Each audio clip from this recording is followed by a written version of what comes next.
Ever since the recent AIs have really developed in their capability, people are asking questions about how are they actually thinking and what is going on behind the prompt that we're typing into. And this whole question is around, what processes are going on behind there. Is there some kind of awareness? Is there some sentience? Is there consciousness behind these AIs? And a lot of people are fairly sure that there isn't any consciousness going on there at all. A lot of people who use them are pretty sure that there is. There's even well-educated scientists on the side of saying that they are conscious or a kind of consciousness, and then there are very educated people who, in this field, who say no, they're not even a little bit. Some say it's not even possible; it will never happen. But we know that these AIs are really intelligent. So this original definition of what is artificial intelligence has become a bit blurred because we realise that's a fairly imprecise term to use. 20, 30 years ago, you'd think it's probably the robot and something that would walk around independently, do its own thing, guard the spaceship from the outside. Bicentennial Man, iRobot, they think for themselves, independent, they effectively are a person. And this line's become blurred because we know that they're really intelligent now. They do better in IQ tests than most people do. They make unbelievably stupid mistakes also. Some people think that there's a certain substance behind the prompt, more than just a machine that is generating word outputs based on frequency and data that is read off the internet. So this is what we're gonna look at here. The question about consciousness in computers, and are we even asking the right question? So let's talk about the first kind of consciousness that we are 100% sure we know works, and that's what's inside our brains. We know we're conscious, we've got these internal thoughts, we're sure that other humans are conscious. Little Jimmy in grade 2 at school might have been a bit weird and behaved in a strange way, but you have to admit he was still conscious.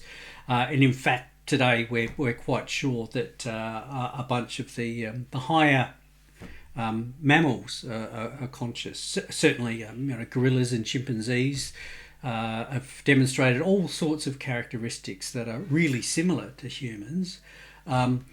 And also corvids, that's crows and magpies and things like that. They've got all sorts of behaviour that demonstrates they think, they plan ahead, they solve problems, they play with each other. They're really smart, and their brain is way smaller than ours. They split off from us 70 odd million years ago, I think it is. So very different path of evolution, but they've developed to that same level. In fact, some people even argue that octopus is conscious, and they split off from us 710 million years ago, something like that. Very different. They've got part of their brain sits in each of their legs, and they've got a circular brain node in the middle, and they still have neurotransmitters, 4 kinds like us. 3 of them are the same, 1 is different. Birds have the corvids have the same neurotransmitters as us. There's some commonality there. You can imagine that when you look at your dog and you play with your dog, if you're close to it, that it's thinking about things, and it has a, personality even. You're not sure, when we get down to a mouse, not sure. And certainly when you get down to insects and things like that, no, they're not conscious. They feel things, they're alive, cut their leg off, they struggle, things like that. But it's like, pet reptile, not sure about that. Some people think they are, but so there's this weird line where there actually is behaviour on the other side that you could say is conscious, and where humans bestow some sort of personification, which is where we put a personality onto those things that doesn't actually exist. So there's a line there, and where is the line with our current AI? So there's the first kind of consciousness, though, that we definitely know about, and that's humans. So a second approach to thinking about consciousness is where scientists have been researching this whole area of how human consciousness works. Goes right back to Descartes and philosophers in the past, and it's been frowned upon in the scientific community and academia for quite some time. But in recent years, last 20 or so, it's been more acceptable. And certainly since large language models and AI has really demonstrated some extraordinary capabilities in recent years, that people have been thinking about, well, how does consciousness work? Of course, they would like to develop a artificial consciousness, both to understand it from our own point of view, to help people with mental issues or some sort of disease that causes problems in the brain and thinking, but also with developing independent AI-based systems, I guess you'd say, that are capable of doing their own thing. If you want to send something off to explore the surface of Mars and you've got a 20-minute time lag each way, you're not going to be doing any real-time control. You want them to have some autonomy. I'm not suggesting we go to the Blade Runner, kind of thing where you've got these humanoid robots off replicants off exploring other planets and things like that for us, and mining and things. But it's that idea of that they could be useful. Of course, that worries people about in terms of if it's useful, but is it independent? Have you actually made a living being in the same way that you have a child? Have you created something that should have its own legal citizenship, effectively, iRobot and all those sorts of things. But there are lots of theories about how the human brain works. We really don't know. There's over 200 theories of consciousness. No one can put their hand up and say, yep, that's a correct one. There's a few front runners, global neuronal workplace theory, IIT, quantum consciousness, none of them have actually presented any really good runs on the board that we can say, yep, that's how our brain works. But we'd like to be able to copy those. The quantum consciousness, that's the Roger Penrose stuff. The Emperor's New Mind, great book. Go off and read it. He talks about quantum consciousness and has some mathematical proofs there as to why that is the case in terms of how we can solve Gödel's theorem. But it's an offshoot. We're not talking about that. You've got some problems with that. The David Chalmers, my fellow Australian, who's come up with that concept called the hard problem of consciousness, which is why does it feel like something when we are thinking of a colour or when we are experiencing something, and how does the theory of consciousness explain that? I tend to agree with Anil Seth and Demis Hassabis that maybe that's not the critical question, and it's a pretend roadblock. And as Seth said, he thinks one day in the near future we'll look around to see where our level of understanding of consciousness is and realise that the hard problem about qualia and consciousness is behind us, and we've already passed that.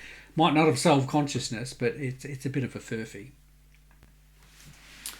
So, coming up fast in the race, though, is we've got biological consciousness. We've got scientists trying to understand that and working out how to theories of consciousness and how do you build that.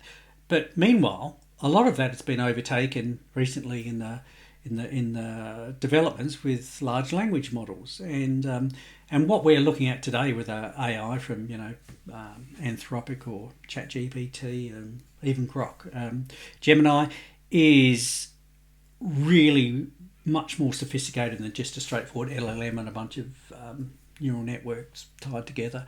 There's a lot more going on there. But a lot of people say, look, I think there's something going on here. This is more than just predicting words. It really seems to have some kind of underlying personality, or there's something extra in there. Some people are convinced that they are conscious, and I'm not in that ballpark, but I'm willing to entertain that because it's a useful thought to follow down if you'll stick with me. But certainly there's been advancements there that are really, really impressive when we simply started with a system that read in a bunch of text. You type in a question and it just treats that as text and frequency of occurrence and works out what's the next most likely word to appear based on the experience of reading everything that's on the internet. They do really well. I'm sure you've all used them. And there's something going on there further. So that's certainly worth considering when we're asking this whole question about consciousness.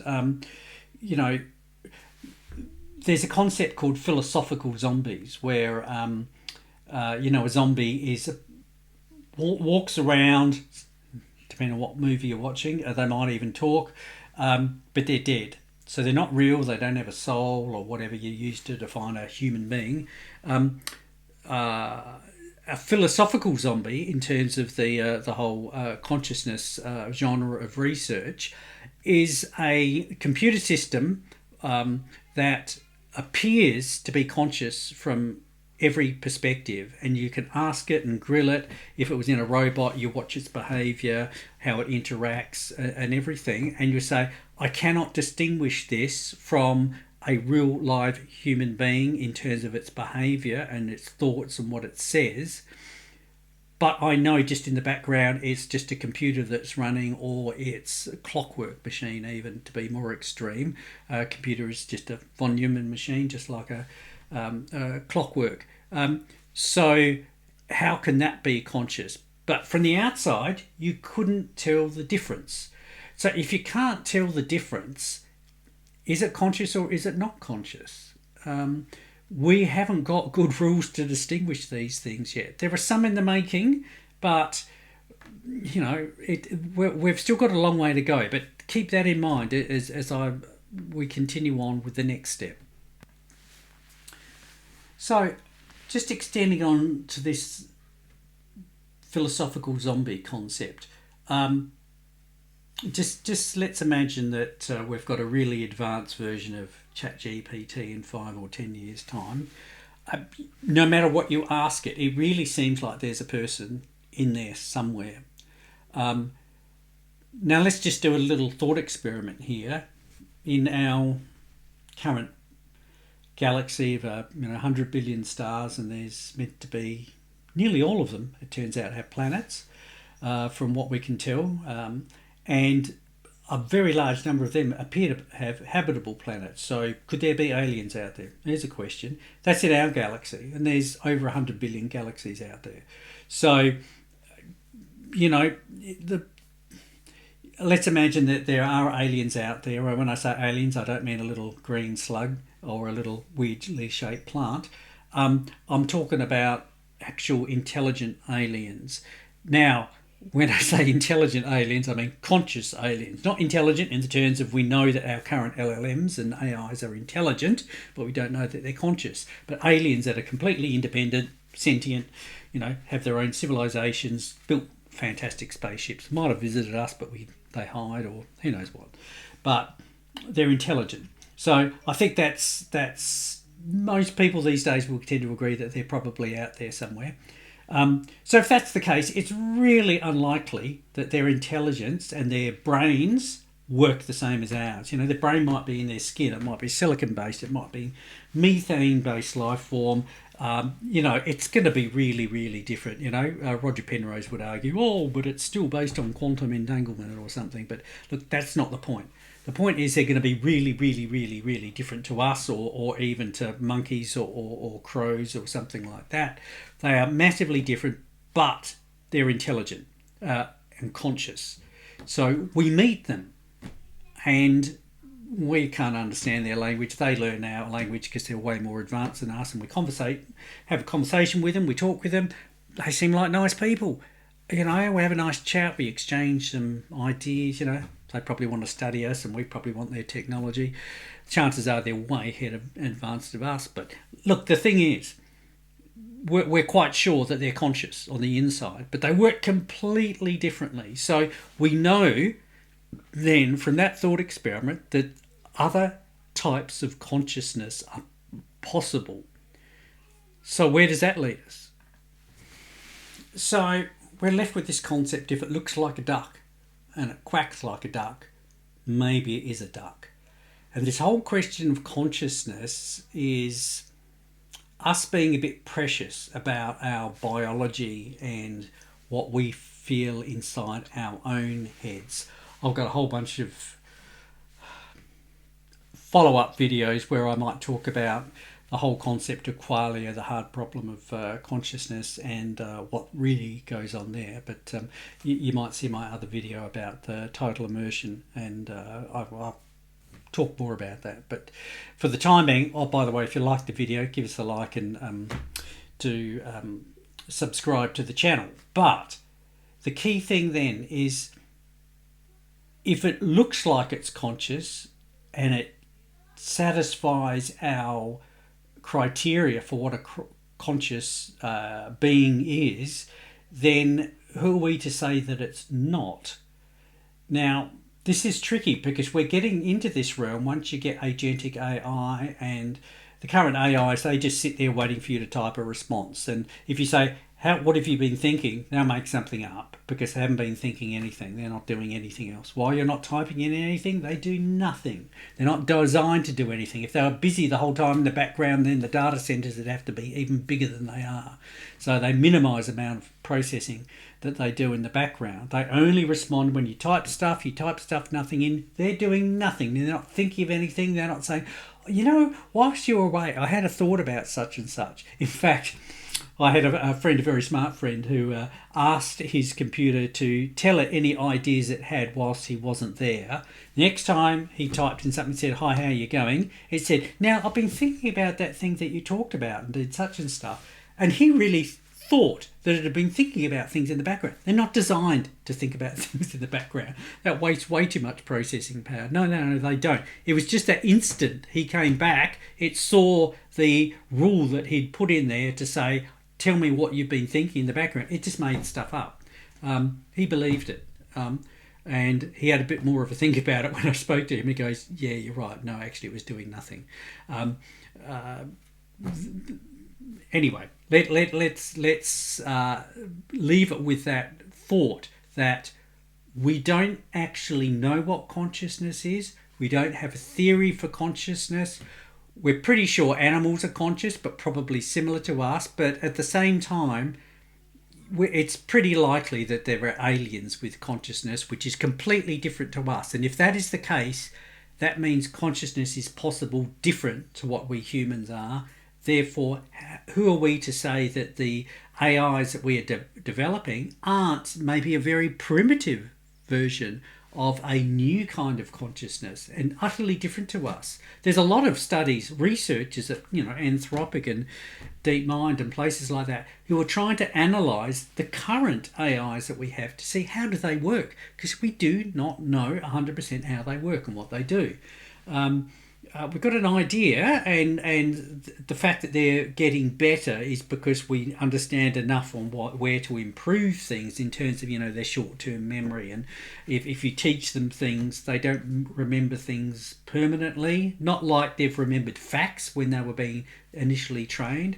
So there's all sorts of improvements to go, and Demis Hassabis would say, we're a few years away from AGI, where they don't make stupid mistakes, 5 years away from or 7 years away from ASI, artificial superintelligence, where they're consistently smarter than us and don't make stupid mistakes.